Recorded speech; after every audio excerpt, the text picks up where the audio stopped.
109 ዓመታትን ያስቆጠረ በእሴት በባህል በራስ ወግ በራስ ዕውቀትና በማንነት ጸንቶ በአብሮነት የመሻገር ጥበብ የነገሰበትን ታሪክ ነጋሪ ምድር የታደለችውን ተፈጥሯዊ መልክዓ ምድርን ጠብቃ ለትውልድ በማሻገር የትናንትን ችሮታ የዛሬን ትጋትና የነገውን ኃያልነት መዳረሻ የደመረ ራዕይ ትጋት ማሳያ ማማ ይህ ለእይታም ለመዳረሻነትም ሆነ ለሥራ ምቹ የሆነችው የረገጧትን ናፍቆት ሰድራ ደግማ የምትጣራዋ ያላዩአትን በምናብ የምታስናፍቀዋ የራቁትን ደግሞ በትዝታ የምትኮረኩረዋ ውቧ ምድር ስመጣፋጯ ቢሻኖፍቱ የባለ ውሃይቱ ምድር የቢሾፍቱ ከተማ መልክ ነው። እንደ ኢትዮጵያውያን ዘመን አቆጣጠር በ1909 ዓመተ ምህረት የተመሰረተችው ቢሾፍቱ ከተማ በዙሪያዋ በሰደረቻቸው የውሃ ሀብታምነቷ ነጋሪ ሐይቆቿ ምክንያት ስያሜዋን አግኝታለች። ይህ ቢሻኖፍቱ የሚለው መጠሪያዋም ውሃማይቱ ወይንም የውሃ ምድር የሚል አቻ ትርጓሜ አለው።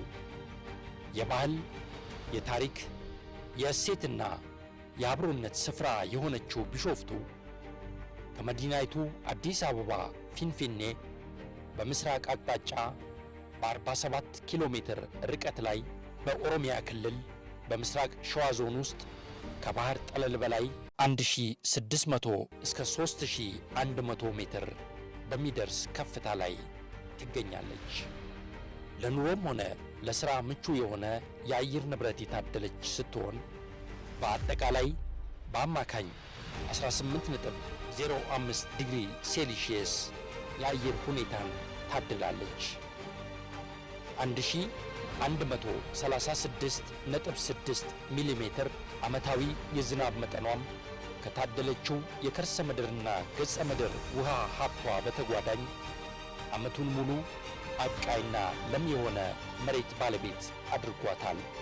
ከ1943 ዓመተ ምህረት ጀምሮ በማዘጋጃ ቤትነት መተዳደር የጀመረ የከተማው መንግሥታዊ አመራርነት መዋቅርም በ1995 ዓመተ ምህረት በአዲስ የከተማ ሪፎርም ውስጥ በመግባት የቢሾፍቱ ከተማ አስተዳደር በመባል በከንቲባ መተዳደር ጀመረ።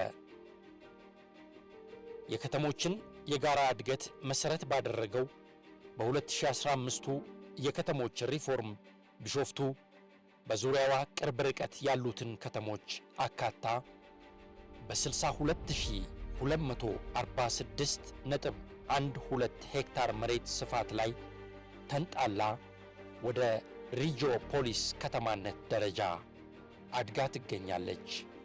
የቢሾፍቱ ከተማ በአቀማመጧ ከአዲስ አበባ 47 ኪሎ ሜትር ራቅ ብላ የምትገኝ ከተማ ነች። እንግዲህ ያው እንደሚታወቀው ከተሞችን ሪፎርም ለማድረግ በተጀመረው መልኩ የኦሮሚያ ክልላዊ መንግስት ከተሞች ባላቸው እምቅ ፖቴንሻል እንዲያድጉ ለማድረግ ከተሰራው ስራና ታሪካዊ ስራ ተሰራ ከምንለው ውስጥ ከተሞች ባላቸው ፖቴንሻል እንዲያድጉ ያንን ብራንድ አድርገው እንዲወጡ ለማድረግ ያው በጨፌ በኦሮሚያ ምክር ቤት ከዛም ደግሞ በጨፌ ኦሮሚያ ተወስኖ የቢሾፍቱ ከተማ አስተዳደር